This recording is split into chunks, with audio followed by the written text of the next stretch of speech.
Hello and welcome to this quick video about how to do a mist pass in Blender and get these kind of sun rays falling through holes. You can also make them fall through a texture, giving them interesting shadows and interesting effects. But how to do this, and as usual, I'm not going to do a follow along video which shows you step by step how I do textures and how I model and pull vertices and so, because I think if you wanted to see this video about how to do a mist pass and how to do these sun rays, then you want to solve that problem and see if you missed something and what to do. You don't want to know all the basics. You don't want to watch a video for hours. So I'm going to teach you everything in just a few minutes and then leave it up to you to play with. So I'm going to give you the basics. This render right here, this is actually the viewport. So currently I have it on cycles. So if I just change, you'll see cycles is with the denoising adjusting. But if I go back to my main window, I'm quickly going to select Eevee here and show you that this works in Eevee as well. Now Cycles does a much better job with light bounces, so it'll give you a much more realistic picture, but you can see these sun rays work very well.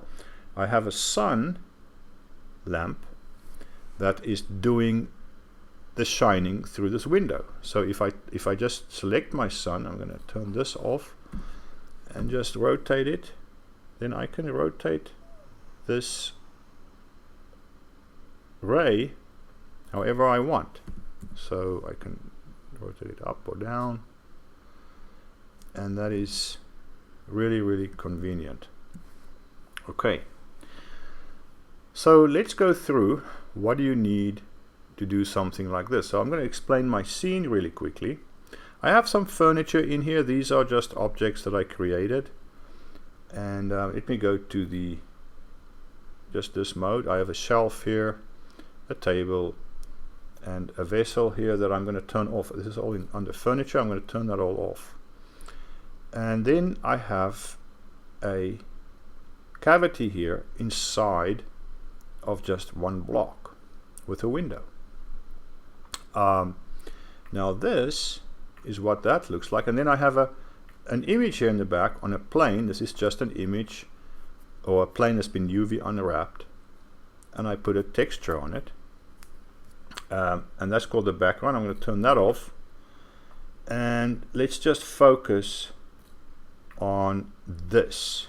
So as you can see, it's just a cube with a cavity inside, and you can do this in many different ways. You can stretch a cube out until for the size you want, boolean out an interior if you like, or you can model it out. In this case I just modeled it out. In my case the window is actually just a boolean modifier.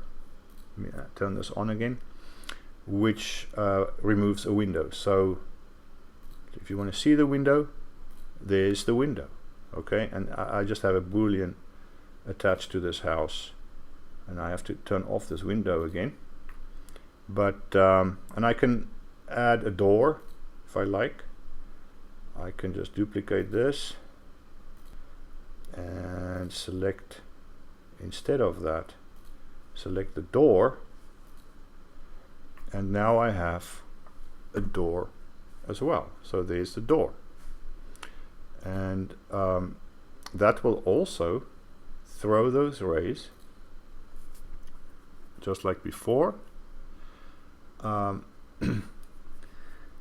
And let's select the top view and go to wireframe mode, and I have my camera set inside the house. So there's the side view, front view, and the top view. Camera is inside the house. I set it up so that I can get that particular scene. There's another box which is the size of the house, which is this one over here, which is not the house, but this is just a box, just a box, and the mist appears inside of this box. So let's cover this box really quickly.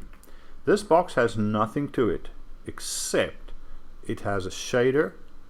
You select object over here, look at this shader, and this has a principled volume going to volume. Okay, nothing on the surface. There's no surface, no textures, nothing on the surface of this. And if I go to the render view, you'll see that this is where the mist occurs. And all you do is put volume to volume, and this density over here is what you're going to adjust, and this color attribute. And this color is actually going to be the color of your mist.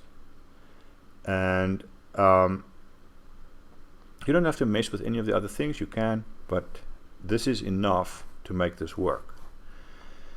Now, in the old days, before we had principled volume, we would have done the following. We would have had a mixed shader to volume, like so, and then we add a volume absorption and a volume scatter, and we mix these two, and we adjust the densities. That's it. But now that we have principled volume, we don't need this. We can just use principled volume. So this is the volume in which mist is going to be generated by Blender for the effect that you want. So let's just go for a minute, go through all the settings that I'm gonna use. First of all, let's go to the render settings. You have Eevee. Go down and find volumetrics. Volumetrics, check both these boxes, volumetric lighting and volumetric shadows. Turn those on. And then you're done. The other thing that I like to do is select transparent. And I'm going to show you why I do that. Let's turn my house back on. And there's my background. But without the background, if I turn the background off, then I can render just a transparency in the background here. So maybe I want to composite another image behind it. Then I can render out all these images with transparency here, and I can render any background I want in the back, or I can do it in a Photoshop or GIMP or something later on. But this is a very useful thing, is just to use a transparency. Now, this system works with HDRIs and with other types of backgrounds, more complex backgrounds as well, but you can play with this. Alright, so that's the render settings. Under the output properties, there's really nothing that you need to do. Under the view layers, you can add a mist pass. And just check this box here for a mist pass, and then you will also get your mist. And then it's also useful if you want to do some compositing to add the Z component pass. This will enable you to look at mist as a function of distance from the camera, if you like. I don't need it, so I'm turning it off.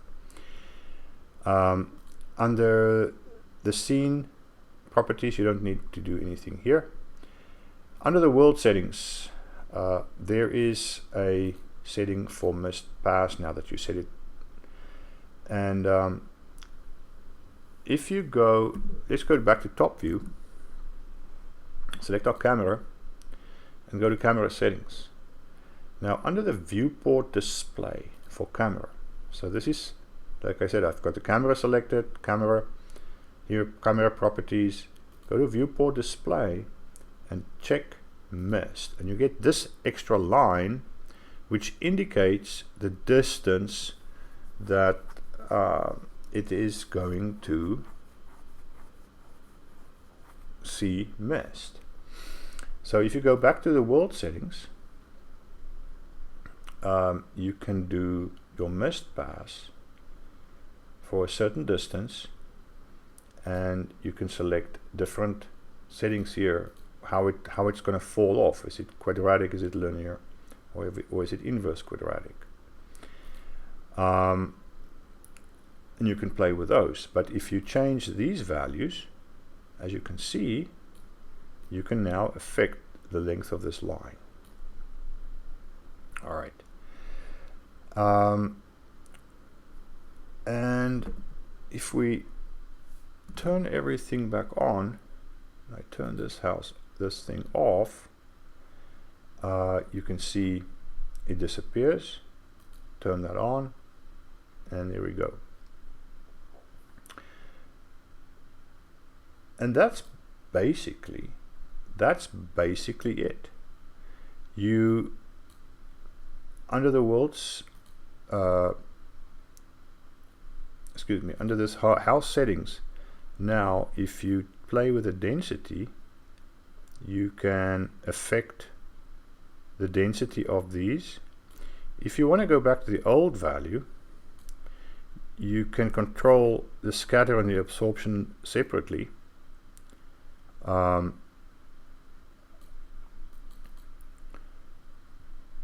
And you can also play with this factor, so you have more controls.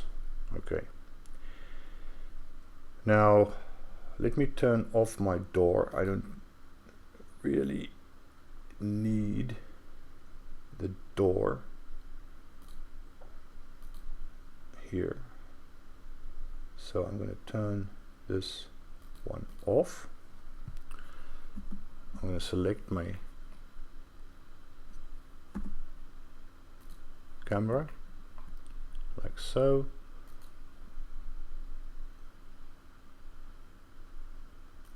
Let's turn this on, set it to 1 so that I can only see this. And I'm going to turn my furniture back on. There we go. And I can turn my background on.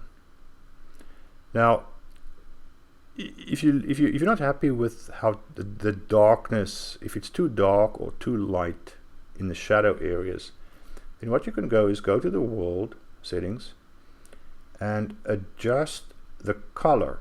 Now, sometimes you don't use nodes, then it's this color that you can adjust. If you use nodes, then you can go to the world settings, and this color is exactly this color, so I can adjust these colors to adjust the ambient lighting that also falls in all the dark areas. If you like, what you can also do, if you want to make this look even better, is you can add ambient occlusion, and this will give you another render pass that you can add in Eevee, and you can composite that ambient occlusion to give this a little bit better a better look, with shadowy and sharper corners, shadows in the corners, and light and shadow meeting, and so forth, which can give you some nice effects. Now, so far we've worked in Eevee. If you like, you can turn this to cycles, and everything that you set up now will also work in cycles. So there's the same light rays, and if I like to turn this up, I can turn this value up, or I can turn the strength up over here too. I can do that as well. So maybe something like that. And let's give this a render and see what that looks like.